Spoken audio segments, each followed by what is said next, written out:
Sebelumnya, Assalamualaikum warahmatullahi wabarakatuh. Waalaikumsalam warahmatullahi wabarakatuh. Perkenalkan, nama saya Devinsa Yusuf Novendra, asal dari Gunung Kidul, Wonosari. Bisa kawan-kawan panggil dengan Pak Devin. Baik Pak. Selamat. Ya, baik. Sebelum mengawali pelajaran, mari kita berdoa terlebih dahulu. Untuk ketua kelas, silahkan memimpin berdoa. Oh, baik Pak, saya akan memimpin pada pembelajaran pagi hari ini. Sebelum mengawali kegiatan pembelajaran pada siang hari ini, lebih baiknya kita berdoa menurut pelajaran masing-masing. Berdoa mulai.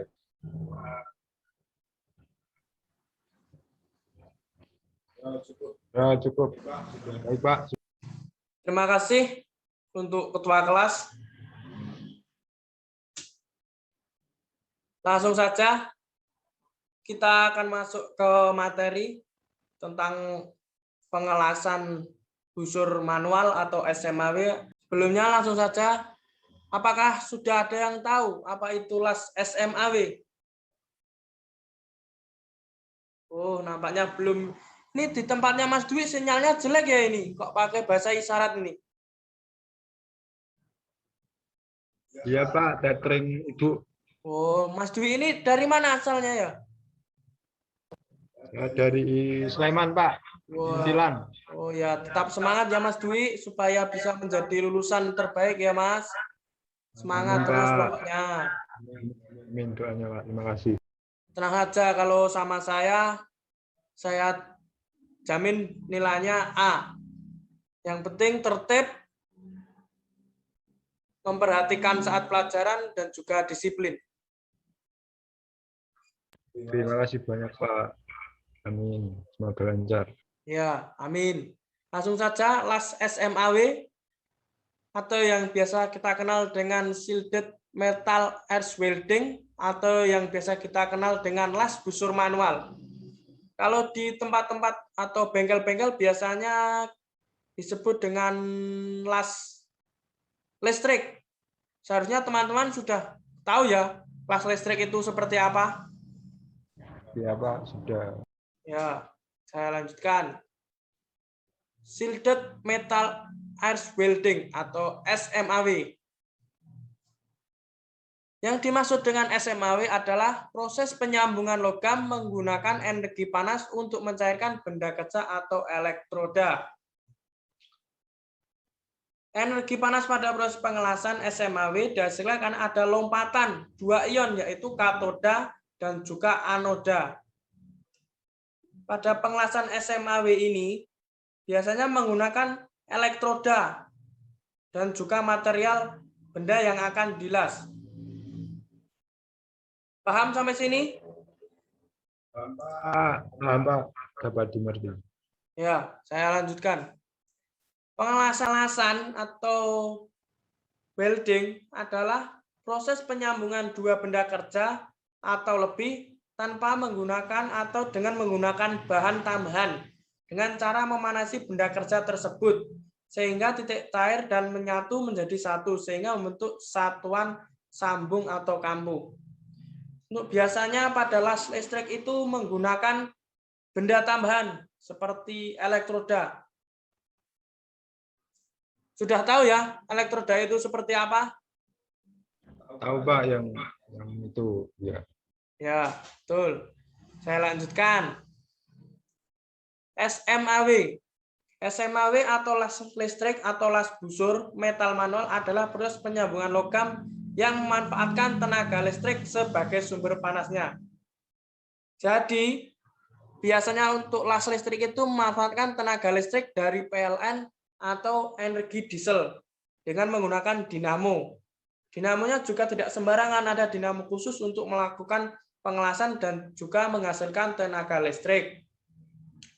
Kedua, SMAW dapat digunakan untuk mengelas logam yang paling umum dan logam paduan. Nah, di sini Apakah kawan-kawan sudah tahu apa itu logam umum dan logam paduan? Masih kurang paham, Pak. Oh ya. Di sini logam paling umum. Logam paling umum itu logam yang berdiri sendiri atau tidak ada campuran zat kimia, yaitu contohnya seperti besi. Besi itu logam murni karena berdiri sendiri, tidak ada campuran zat kimia. Yang kedua, logam paduan.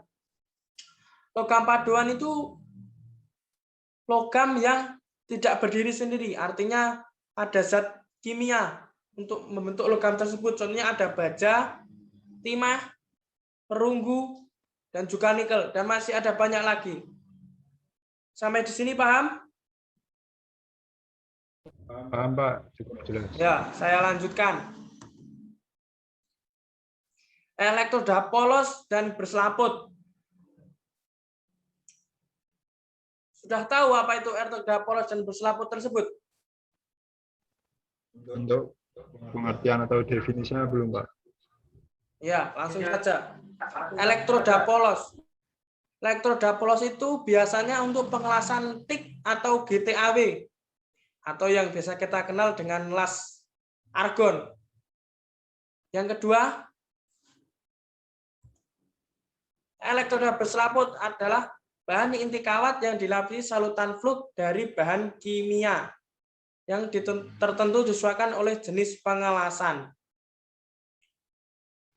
Elektroda polos tersebut biasanya digunakan untuk las argon yang biasa kita jumpai di bengkel-bengkel tersebut. Dan elektroda berselaput, apakah sudah ada yang tahu kegunaan elektroda berselaput itu?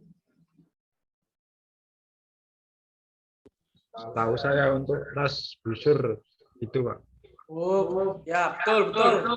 Betul sekali untuk las busur atau las listrik. Kegunaan selaput pada elektroda ini adalah untuk membentuk lapisan terak yang melapisi hasil pengelasan agar tidak terjadi pendinginan terlalu cepat. Itu kegunaan elektroda berselaput. Apakah sampai sini sudah paham? Cukup jelas, Pak. Ini diperhatikan ya, soalnya nanti akan ada kuis setelah materi ini selesai. Ya, saya lanjutkan. Nah, ini adalah salah satu contoh dari elektroda berselaput. Nah, ini adalah elektroda polos. Biasanya digunakan untuk pengelasan TIK atau GTAW, atau yang biasa kita kenal dengan las argon. Lanjut. Langsung saja. Fungsi mesin las listrik pada umumnya digunakan sebagai alat pengelasan yang energi bersumber dari listrik. Biasanya bersumber dari listrik PLN atau dinamo. Yang biasanya penggeraknya itu diesel solar atau diesel bensin. Tapi kebanyakan menggunakan diesel solar karena tenaganya lebih kuat diesel solar dan lebih irit diesel solar. Proses pengelasan dilakukan dengan melakukan penyambungan dua benda-benda atau lebih untuk dijadikan satu.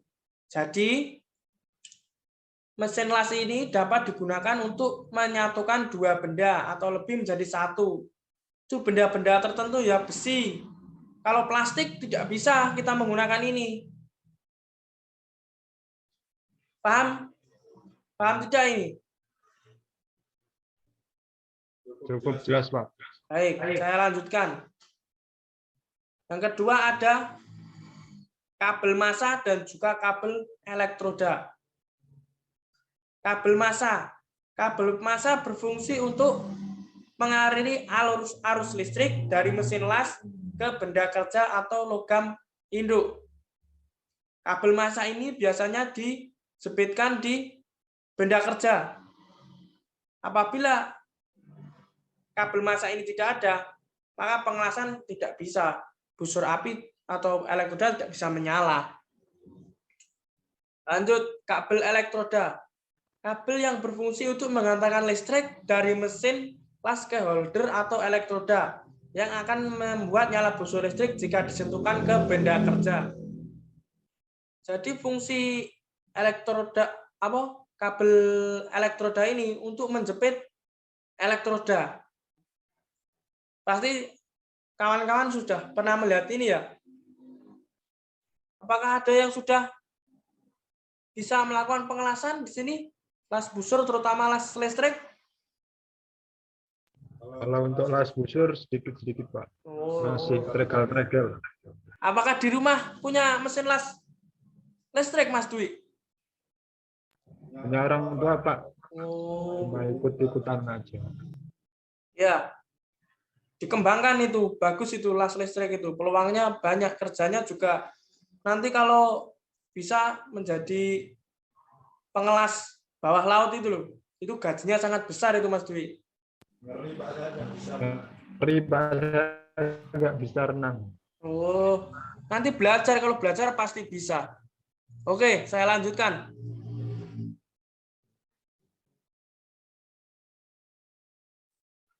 Selanjutnya ada pemegang elektroda atau holder elektroda. Peralatan las busur yang dipegang oleh welder ketika mengelas holder ini digunakan untuk menahan elektroda atau logam karbon. Jadi kegunaan holder elektroda ini untuk menjepit elektroda. Sampai di sini paham? Ya, saya lanjutkan. Klem massa merupakan alat yang berfungsi untuk menghubungkan kabel massa ke benda kerja yang memiliki konduktivitas atau daya hantar listrik tinggi, misalnya seperti tembaga. Biasanya ini untuk klem massa ini terbuat dari tembaga ya, karena kalau tembaga itu daya hantar listriknya tinggi atau baik, seperti itu. Saya lanjutkan. Nah, di sini apakah sudah ada yang pernah melihat ini, ragum ini? Sudah penjepit bukan ya Pak? Betul, betul sekali Mas Dwi. Ini Mas Dwi sudah tahu ya karena di rumahnya pegangannya seperti ini ya. Ini adalah ragum. Fungsi dari ragum adalah untuk menahan benda kerja selama beroperasi seperti penggerajian, pengelasan, pengamplasan, atau pengeboran. Benda ini juga bisa untuk menjepit benda kerja sebelum kita las. Seperti itu. Selanjutnya ada mesin gerinda tangan. Mesin ini dapat digunakan untuk menghaluskan hasil las kita dan juga memotong benda logam dan non logam. Tapi biasanya kita kalau memotong biasa menggunakan las atau gerinda yang potong itu yang besar itu ya. Kalau yang ini biasanya untuk menghaluskan saja. Lanjut. Sikat baja. Sikat baja. Sikat kawat yang digunakan untuk membersihkan benda kerja yang akan dilas dan terak las yang sudah dilepas dari jalur las oleh pukulan atau palu las. Nah ini adalah palu las atau yang biasa kita kenal dengan palu terak. Kegunaannya untuk menghilangkan terak ketika pengelasan las listrik atau yang biasa kita kenal las busur manual. Selanjutnya ada tang. Tang ini kegunaannya untuk menjepit atau memegang benda kerja ketika habis dilas. Apabila kita setelah mengelas itu kan panas. Jadi kita memegang benda kerja tersebut menggunakan tang agar lebih aman. Selanjutnya ada palu terak. Palu terak memiliki kepala berbentuk lancip. Palu terak biasanya dipakai dalam proses pembersihan terak hasil sisa pengelasan. Jadi setelah pengelasan itu, khususnya pengelasan listrik, kan ada terak. Karena kita menggunakan elektroda berselaput ya. Jadi kita membersihkan tersebut dengan menggunakan palu terak. Kita pukul secara perlahan. Ya, lanjut.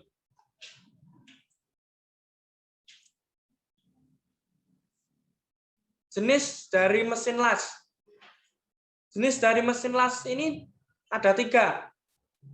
Yang pertama ada mesin las AC, arus bolak-balik, mesin las DC, arus searah, dan juga mesin las ganda, AC atau DC. Untuk mesin las AC, biasanya kita menggunakan PLN, listrik dari PLN atau generator AC. Jadi kita tidak sembarangan menggunakan generator, harus generator AC.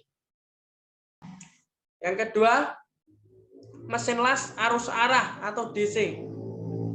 Mesin las listrik yang digunakan untuk memperoleh nyala busur listrik adalah arus arah.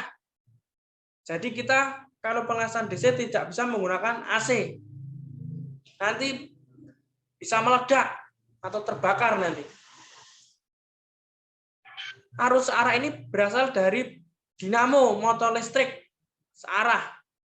Dinamo dapat digerakkan oleh motor listrik, motor bensin, atau motor diesel atau penggerak lainnya. Tapi biasanya menggunakan motor bensin atau motor diesel. Lanjut, mesin las ganda atau AC atau DC.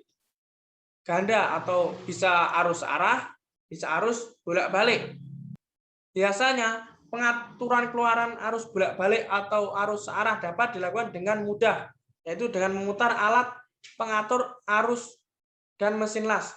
Jadi di mesin las ganda atau AC DC tersebut ada ini alat pengatur untuk kita bisa menggunakan AC atau DC tersebut. Jadi dinamakan las ganda. Selanjutnya, teknik pengelasan. Pertama, menentukan besar arus dan tegangan listrik. Besar arus pengelasan tergantung pada 1. Diameter elektroda. Semakin besar diameter elektroda, berarti kita harus menggunakan semakin besar juga arus yang kita gunakan untuk pengelasan. Tebal plat atau bahan. Tebal plat atau bahan juga sama. Apabila semakin tebal bahan tersebut, kita menggunakan arus juga semakin besar. Jenis elektroda. Jenis elektroda juga berpengaruh. Karena ada elektroda atau tipe elektroda yang harus menggunakan arus besar. Kalau arus kecil tidak mau. Posisi pengelasan. Posisi pengelasan ini tidak kalah penting dengan kita harus menentukan arus besar tegangan listrik. Apabila kita melakukan pengelasan overhead, itu kita harus pandai-pandai menentukan arus listrik. Karena apabila kita kebesaran dan kita melakukan posisi pengelasan overhead, maka kita bisa kejatuhan atau terkena percikan las atau percikan bunga api tersebut. Sampai sini paham?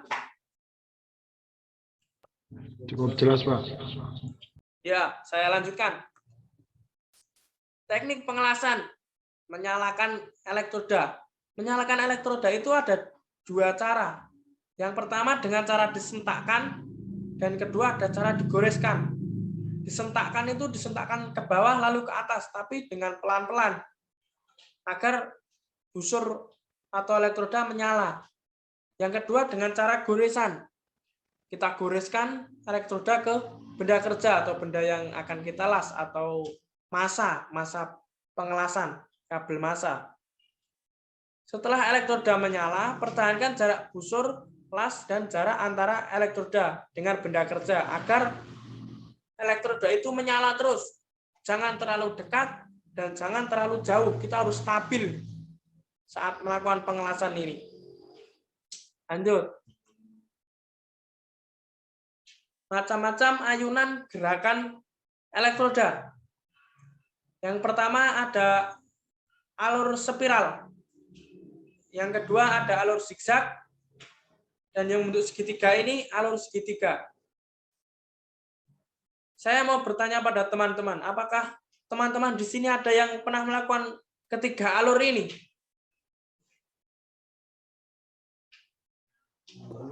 Pernah cuma 1 alur, Pak. Oh, yang ya. zigzag ini. Biasanya waktu zigzag itu mengelas apa, Mas?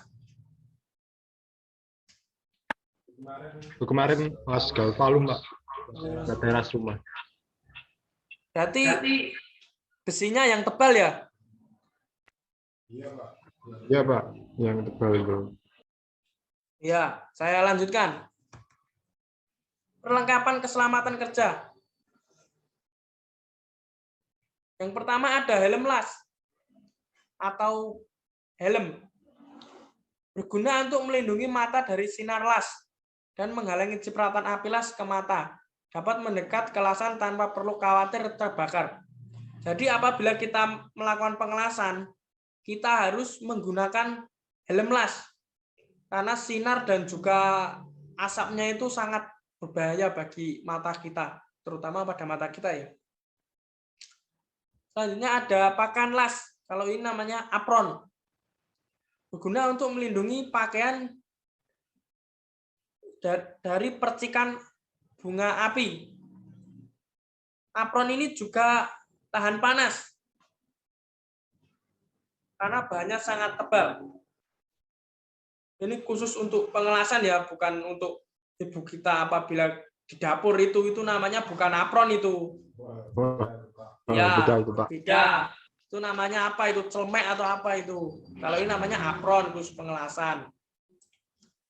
Saya lanjutkan. Selanjutnya ada kacamata bening.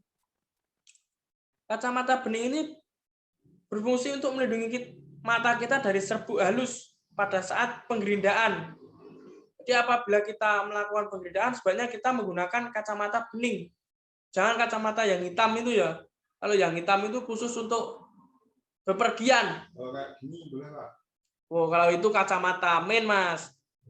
Nggak bisa, Mas. Harus kacamata yang seperti ini, Mas. Ya. Gini boleh, Pak. Bagaimana, Mas? Kacamata main. Nampaknya sinyalnya jelek ya. Saya lanjutkan. Selanjutnya ada sepatu las. Sepatu las ini juga khusus, tidak sembarang sepatu. Tidak boleh kita menggunakan sepatu bola atau sepatu sekolah. Karena sepatu ini terbuat dari bahan kulit dan terdapat sebuah plat baja pada bagian ujungnya sini. Dan melindungi kaki kita dari kejatuhan benda berat dan percikan bunga api yang tajam. Jadi waktu pengelasan kita harus safety juga, menggunakan sepatu las, menggunakan apron, menggunakan kacamata las atau helm las. Itu. Dan selanjutnya ada masker. Masker ini juga masker khusus pengelasan. Berfungsi sebagai alat pelindung pernapasan dari bahaya asap las. Karena itu asap las hampir seperti serbuk bersih dan bisa membahayakan alat pernapasan manusia. Ini juga penting, ini tidak kalah penting ini. Selanjutnya ada sarung tangan khusus. Sarung tangan ini juga tahan panas. Jadi apabila setelah kita mengelas, kita memegang lasan tersebut menggunakan sarung ini, tangan kita tidak apa-apa. Oke, saya lanjutkan. Tadi sarung tangan ya.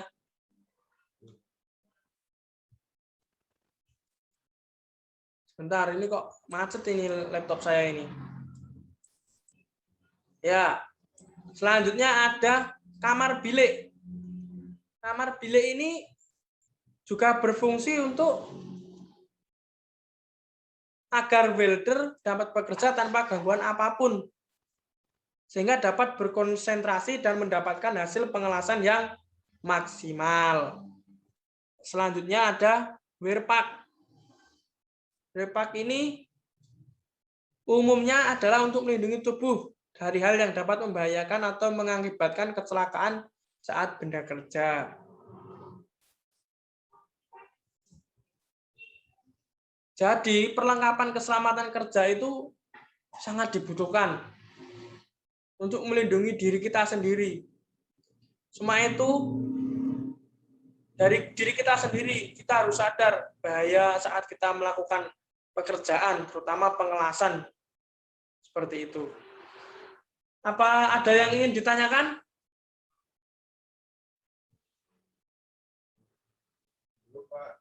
Ya, terima kasih.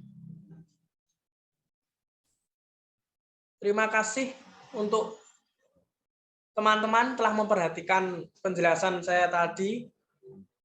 Saya kan tadi sudah bilang kalau sudah selesai materi, saya akan memberikan pertanyaan untuk teman-teman. Kuis. Dan apabila nanti ada yang bisa menjawab, akan mendapat nilai dari saya. Apakah siap, teman-teman? Siapa? Ya, saya lanjutkan ya. Saya cari dulu pertanyaannya. Ini pertanyaan yang pertama. Mau berapa pertanyaan ini? 5 atau 3 ini? Secukupnya aja, Pak. Oh ya, 2 aja ya. Baik. Selanjutnya,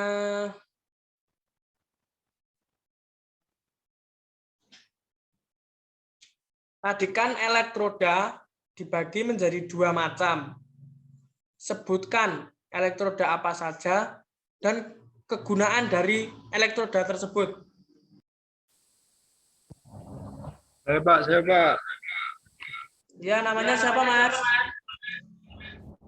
Saya Budi, Pak. Ya, langsung saja, Mas. Izin menjawab.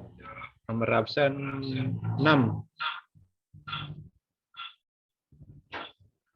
Jenis elektroda itu ada 2, Pak. Menurut saya itu pohon tersebut biasanya digunakan untuk plastik atau GTAW, Pak. Bener ya, Pak? Itu Iya, Mas. tahu saya. Selanjutnya, Mas, yang berselaput, Mas. Berselaput itu bisa digunakan untuk las busur atau las listrik, Pak. Nah, itu. Ya, betul, Mas. Nomor absen 6 ya, Mas. 16, Pak. Oh, 16. Baik, terima kasih, Pak. Jelek ini, putus-putus ini. Iya, Pak. Nah, terima kasih kawan-kawan telah memperhatikan penjelasan dari saya tadi. Terima kasih. Sampai jumpa lagi minggu depan. Dan minggu depan akan saya jelaskan lagi tentang cacat-cacat dalam pengelasan itu apa saja. Akan saya rincikan. Akan saya jelaskan dengan terperinci. Terima kasih. Jangan lupa menjaga kesehatan, tetap semangat, dan jangan lupa mematuhi protokol kesehatan. Untuk teman-teman, semoga sehat selalu. Sampai jumpa minggu depan. Amin. Indonesia sehat, Pak. Ya. Sebelum menutup pelajaran untuk ketua kelas, silakan memimpin berdoa. Ya, Pak. Baik. Baik, teman, untuk mengakhiri kegiatan pembelajaran bersama Pak Devin dari Gunung Kidul Wonosari, akan lebih baiknya kita tutup dengan berdoa bersama. Menurut keyakinan dan kepercayaan masing-masing, berdoa dimulai.